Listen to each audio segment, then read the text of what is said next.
사도행전 1장 2절로 11절까지 말씀. 그가 택하신 사도들에게 성령으로 명하시고 성천하신 날까지의 일을 기록하였노라. 그가 고난받으신 후에 또한 그들에게 확실한 많은 증거로 친히 살아계심을 나타내사 40일 동안 그들에게 보이시며 하나님 나라의 일을 말씀하시니라. 사도와 함께 모이사 그들에게 분부하여 이르시되 예루살렘을 떠나지 말고 내게서 들은 바 아버지께서 약속하신 것을 기다리라. 요한은 물로 세례를 베풀었으나 너희는 몇 날이 못되어 성령으로 세례를 받으리라 하셨느니라. 그들이 모였을 때에 예수께 여쭈어 이르되 주께서 이스라엘 나라를 회복하심이 이때니까 하니 이르시되 때와 시기는 아버지께서 자기의 권한에 두셨으니 너희가 알 바 아니요 오직 성령이 너희에게 임하시면 너희가 권능을 받고 예루살렘과 온 유대와 사마리아와 땅끝까지 이르러 내 증인이 되리라 하시니라. 이 말씀을 마치시고 그들이 보는데 올려져 가시니 구름이 그를 가리어 보이지 않게 하더라. 올라가실 때 제자들이 자세히 하늘을 쳐다보고 있는데 흰옷 입은 두 사람이 그들 곁에 서서 이르되 갈릴리 사람들아 어찌하여 서서 하늘을 쳐다보느냐. 너희 가운데서 하늘로 올려진 이 예수는 하늘로 가심을 본 그대로 오시리라 하였느니라. 아멘. 이 말씀의 축복과 은혜가 우리 교회 가운데 또 목회하는 저와 우리 가운데 충만하게 되기를 예수 이름으로 축복합니다. 교회마다 꿈꾸는 교회상이 있는데 꿈꾸는 교회상을 다 종합해보면 뭐냐? 사도행전입니다. 초대교회. 하나님이 초대교회에 은혜를 베푸셨듯이 우리 교회도 초대교회처럼 되기 원한다. 그래요. 초대교회처럼 숫자가 부흥하고 초대교회처럼 유무통상하면서 서로 사랑하고 초대교회처럼 선교하고 초대교회처럼 성령에 충만하고 초대교회처럼 지도자의 권위가 살아있고 그게 다 초대교회거든요. 그래서 초대교회를 꿈꾸는데 문제는 그런 비전을 가지는 건 너무 귀중하고 그런 픽처링을 가지는 건 소중하지만은 그 초대교회가 되는 여정에 그렇게 인생을 드리고 삶을 드린 종도 많지 않고 교회가 초대교회처럼 되려면 어떻게 해야 되는가라고 하는데 답이 성경에 다 나와 있어요. 다 나와 있는데 그것을 따라가는 교회도 그렇게 많지 않습니다. 초대교회를 따라가는 이루어내고 이 땅에 이루어내는 그러한 교회이기를 소망합니다. 할렐루야. 초대교회는 어떤 교회냐? 성령 충만한 교회죠. 그리고 복음에 충실한 교회입니다. 할렐루야. 이 두 가지는 함께 가야 합니다. 성령 충만한데 복음에 충실하지 않는 교회가 은사주의 교회들 안에 꽤 많이 있습니다.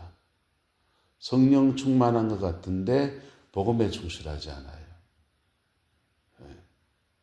예수님의 피 묻은 십자가의 복음을 진리를 이루어내고 또 그 진리 안에서 나도 최후 승리를 얻을 때까지 그 십자가 질 줄도 알고 희생할 줄도 알고 그런 거 안 하면은 그게 기복주의 신하고 넘어가 버립니다. 성령 충만해서 어둠의 영을 제압하면 진리의 영이 낫는다. 성령 충만해서 가난의 영을 제압하면은 부요해진다. 축복론으로 갑니다. 성령 충만해서 다툼의 영을 제압하면은 가정에 행복이 온다. 맞을 수 있습니다. 맞을 수 있는데 그 성령 충만을 추구하면서 그냥 하루에 2시간씩 기도시 3시간씩 기도시키는데 예수님과 인격관계에서 벗어나면 복음이 아니에요. 그는 무속신앙으로 가는 겁니다. 그래서 초대교회는 복음을 예수님이 십자가에 죽으시고 부활하셔서 우리에게 구원 역사를 이루시는 복음을 전할 뿐 아니라 복음의 그 인격 안에서 핍박도 두려워하지 않고 가난도 극복해내고 그게 초대교회입니다. 그래서 복음과 성령의 역사가 함께 갈 때 초대교회입니다. 할렐루야. 초대교회 어떤 면들을 우리 교회의 모습을 찍어가지고 가져오면 그거는 온전한 초대교회가 아니에요. 그냥 그가 추구하는 교회상을 초대교회에 빗대어서 그냥 이야기하는 겁니다. 초대교회는 성령 충만했습니다. 그 성령 충만에 의해서 한 번 충만해도 될 문제가 아니고 계속적인 충만을 받아야 됐습니다. 베드로가 3,000명이 회개하는 설교를 하고 5,000명이 죽게 돌아온 설교를 하고 안전뱅이를 일으키고 그렇게 놀라운 역사가 일어납니다. 거기도 문제가 있었습니다. 7 집사들이 헬라파 과부들이 자기와 그 동료의 사람들이죠. 헬라 쪽에서 헬라인이었는데 또는 헬라인 남편을 두었는데 헬라 쪽에 시집을 왔는데 거기 살다가 고국에 돌아왔는데 와보니까 초대교회에 들어오게 됐는데 그들은 구제에 빠지는 겁니다.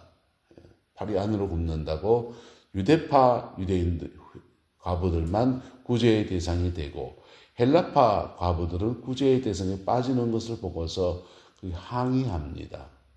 그 항의할 때 7 집사님들을 세우고서 베드로가 그렇게 말합니다. 이런 봉사에 관한 업무들은 집사님들에게 맡기고 우리는 2가지를 추구하겠다 했습니다.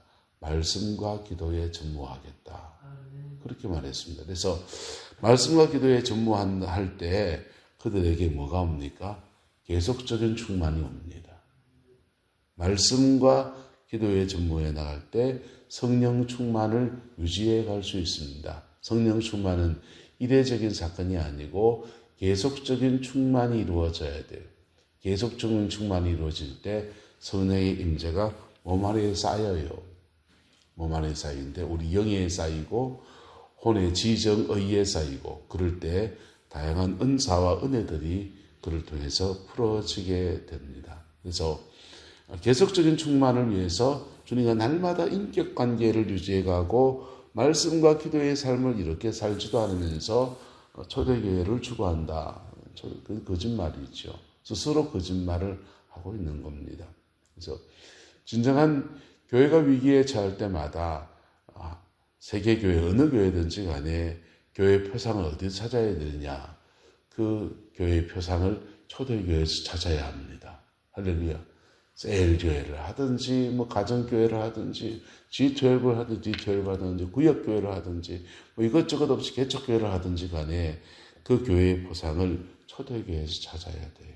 그리고 그 교회 초대교회가 어떻게 했는지를 자세히 살펴서 그거 따라가면 됩니다. 그보다 더 높은 이상이 있습니다. 더 높은 이상이 있는데 그건 우리가 하기 힘들 거예요. 따라합시다. 천국의 교회. 예. 그보다 더 높은 이상은 천국의 교회를 따서 하는 겁니다. 모세는 시내산 정상에 올라가서 하나님으로부터 설계도를 받습니다. 천국의 교회의 설계도를 받아요. 천국의 교회의 설계도를 받아서 그것을 땅에 와서 만들어낸 게 성막입니다. 본 거는 천국의 교회고 이루어낸 건 성막이에요. 그래서 우리가 은혜 아래에서 천국의 교회, 하나님 나라에 가면 죄가 없는 상태에서 예수 그리스도와 하나님과 모든 성도들과 정말 깊은 교제 안에서 그래 주를 섬기는 그런 교회가 되겠죠. 그게 천국의 교회입니다. 천국의 교회가 눈에 보이는 교회로 가장 근접하게 나타난 모습이 초대교회이고 초대교회의 아름다운 모습들에 가장 결정적으로 보여주는 교회론이 에베소서입니다. 그래서 그런 교회상을 머리에 그리고 그걸 향해 달려가는 거예요. 심지어 공산주의 운동도 초대교회 보고 시작됐습니다. 초대교회 유무통상하고 가난한 자나 부한 자나 다 자기 재산을 사도들 앞에 팔아 갖다 두고 그거 나누어 썼더니 모두가 궁핍한 자가 없고 참 좋은 세상 아니냐. 마르크스와 레닌이 공산주의 운동을 펼쳤습니다. 초대교회 보고. 근데 초대교회에 이루어진 열매 보고서 그거 따라가면 큰일 나요. 초대교회는 그것을 이루어내는데 피 묻은 십자가의 은혜 앞에 정직한 복음 정신. 할렐루야. 두 번째는 성령 충만. 복음 정신과 성령 충만. 이 두 가지가 연합되어지니까 유무통상도 일어난 겁니다. 근데 그것을 인위적으로 사람의 힘으로 이루어내려고 했더니 괴물이 탄생했습니다. 공산주의. 전 세계를 피로 물들인 공산주의는 그런 이상적인 나라, 이상적인 사회를 꿈꾸는데 복음 없는 이상주의를 꿈꾸다가 쫄딱 망해버리고 오히려 괴물이 탄생해서 전 세계의 공산주의는 없어요. 쿠바, 중국, 러시아, 소련, 옛날 소련, 북한 이런 나라 공산주의. 뭐가 공산주의입니까? 공산주의는 전 국민을 공무원 삼는 거예요. 그것도 월급에 차등이 없는 똑같은 월급의 공무원. 그래서 똑같은 월급의 공무원 잡는 겁니다. 그래서 굶는 사람이 없어야 돼요. 교육에 누구는 교육을 더 받고 누구는 덜 받고 없어야 돼요. 다 똑같이 받아야 됩니다. 그 공산주의를 그래도 근접하게 이룬 나라 쿠바입니다. 쿠바는 어찌 되느냐? 하향 평준화되어 버렸습니다. 하향 평준화. 열심히 일해도 100만 원, 적게 해도 100만 원. 그러니까 열심히 일 안 하고 100만 원 받아놨지. 근데 처음에는 100만 원 받다가 열심히 일 안 하고 니도 열심히 일하고 나도 열심히 일 안 하다 보니까 일에 대한 동기 유발이 안 되니까 100만 원 받던 거 나누다가 80만 원 나누다가 70만 원, 60만 원 나누다가 점점 더 가난해집니다. 그게 하향 평준화. 베네수엘라 공산주의. 베네수엘라는 그 공산주의 이상사회를 꿈꾸니까 다행히 석유가 났습니다. 야, 돈이 계속 들어오니까 더 나눠도 되겠다. 교육도 평준화, 뭐도 평준화, 세금도 안 걷어. 그래도 됐어요. 근데 그랬더니 시간이 지나가니까 석유는 점점 더 가치 없는 석유. 미국이 석유 검수를 해버리니까 수출이 안 되고 석유 질도 떨어지고 수출도 안 되고 그리고는 사람들은 일하는 습관을 다 잃어버렸고 동기유발이 아니라 점점 더 가난해지고 하향 평준화의 끝을 그렇게 밟아가게 돼요. 그게 공산주의입니다. 이루어 가려고 몸부림치면 하향 평준화되고 그게 공산주의 혁명에 성공했다는 나라들 중국 그 다음에 북한 이런 데는 공산 귀족주의가 돼버렸어요. 저들이 귀족이 돼가지고 봉건 영주보다 더 센 귀족이 돼가지고 평양시대 저거만 살고 그런 나라가 무슨 공산주의입니까? 자, 어쨌든 다들 뭘 꿈꿨다? 초대교회를 꿈꿨다는 겁니다. 할렐루야. 우리 내남자교회가 꿈꾸는 교회가 어떤 교회이냐? 초대교회입니다. 초대교회입니다. 성도들이 복음의 진리 앞에 정직하고 그래서 예수님과 복음의 진리 앞에 정직할 때 한번 따라합시다. 믿음으로 말미암아 그리스도가 너희 안에 계시게 하옵시고 예수님이 우리 안에 계시는 믿음 안에서 이 예수님이 계신 은혜가 나와 주님과 인격관계 안에 계속 발전되어지는 겁니다. 그 다음 에베소서도 이어서 말합니다. 따라합시다. 성령으로 말미암아 너희 속사람이 하나님의 능력으로 강건하게 하옵시고 속사람이 강건해지는 거예요. 성령의 능력 안에서 속사람이 강건해집니다. 속사람이 강건해지면서 우리의 지정의에 따라서 그가 가진 재능의 성령의 기름 부음이 임해서 달란트를 은사화시키는 역사도 나타나고 그가 가지고 있지 않는 영적 재능을 그에게 주셔서 성령 안에서 새로운 영적 재능을 그에게 주셔서 능력의 은사, 병 고치는 은사, 악한 영을 제압하는 은사, 예언의 은사, 이런 은사, 영적 은사를 주기도 하고 재능의 은사를 주기도 하고 재능의 은사를 더 활성화시켜 주기도 하고 이게 속사람이 강건해질 때 나타나는 역사들입니다. 할렐루야. 그게 두 번째. 세 번째는 뭐냐? 사랑 안에서 성도와 성도의 사랑 안에서 턱하고 뒤지고 뿌리가 깊어지고 옆으로 뻗어나가는 겁니다. 하나님과의 관계에서 수직적인 관계로 깊이 깊은 뿌리를 내리고 옆으로 성도의 사랑 안에서 서로가 서로를 잡아주는 견고함이 있는 게 그게 초대교회입니다. 그 교회, 우리 교회가 만들어낼 수 있기를 주님의 이름으로 축복합니다. 그러기 위해서 해야 될 게 있어요. 모두가 다 복음에 써야 됩니다. 교회 떨렁떨렁 다니고 주일만 출석하는 사람은 난 전당 간다고 말 못해요. 말 못해요. 피 묻은 십자가 앞에서 그가 깨져야 합니다. 그리고 거듭나야 돼요. 거듭나야 돼요.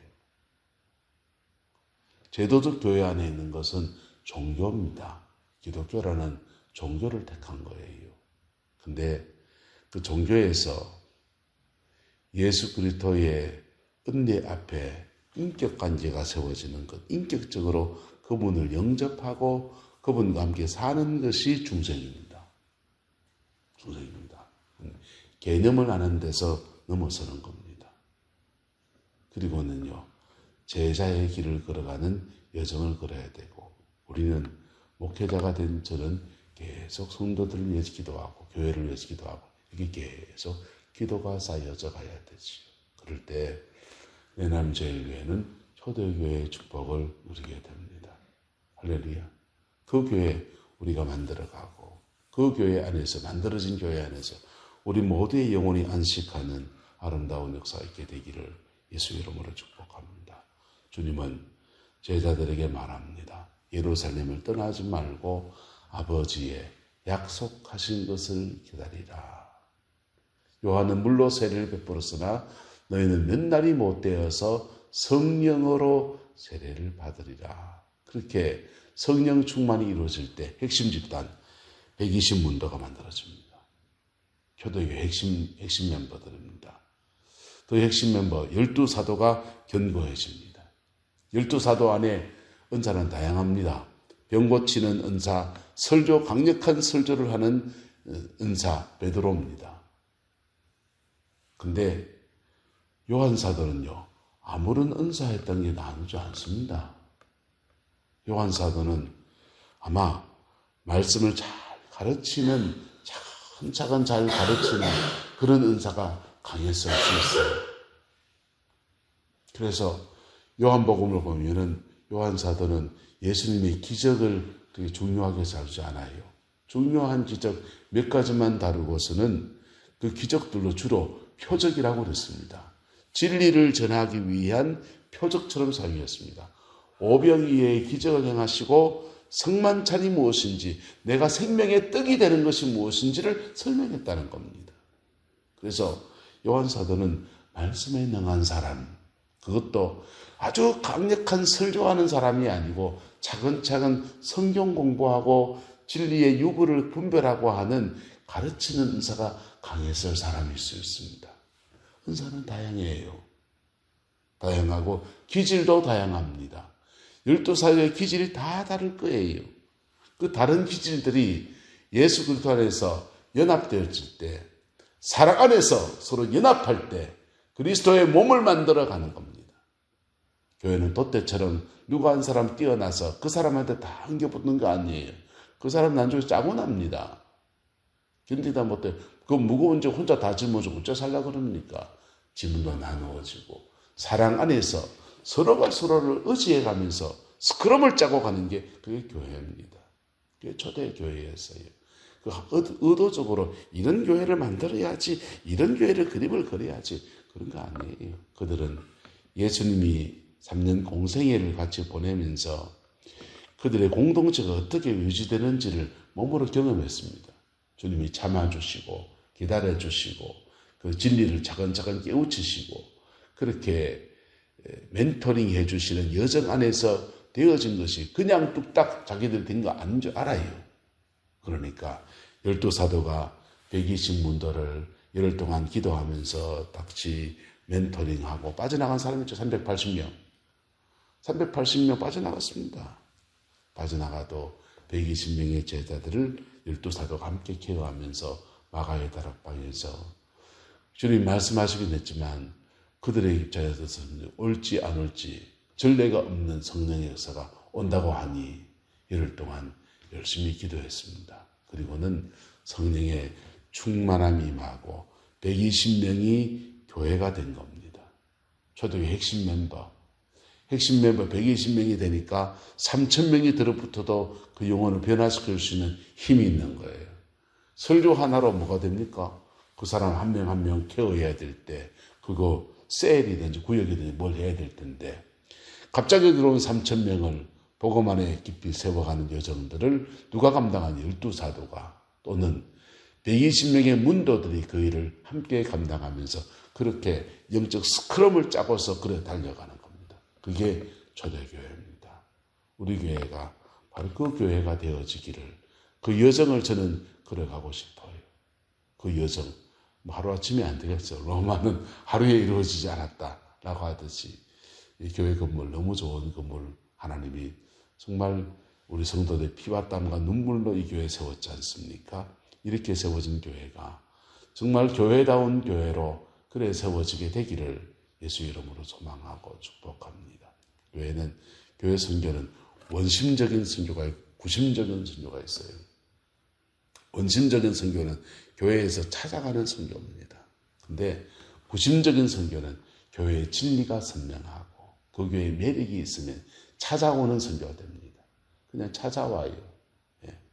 우리 교회는 찾아오는 선교, 사람들 구심적으로 찾아오는 교회, 원심적으로 정말 어려운 영혼들을 찾아 나서는 교회, 그거 이루어가는데 교회 안의 중심축은 하나님의 깊이 세워지는 그런 교회, 그 교회의 길을 소망합니다. 기도하겠습니다. 좋으신 아버지 하나님, 초대교회를 꿈꿉니다. 우리 내남제일교회가 초대교회 이상과 영광이 머무는 교회의 길을 소망합니다. 오 성령님, 부족한 저희들에게 임재를 더 부어 주옵소서. 성령님의 임재를 더 부어 주셔서 이 교회를 주님이 원하시는 그 교회로 세워갈 수 있게 축복하여 주옵소서. 주님의 영광이 함께해 주시기 원합니다.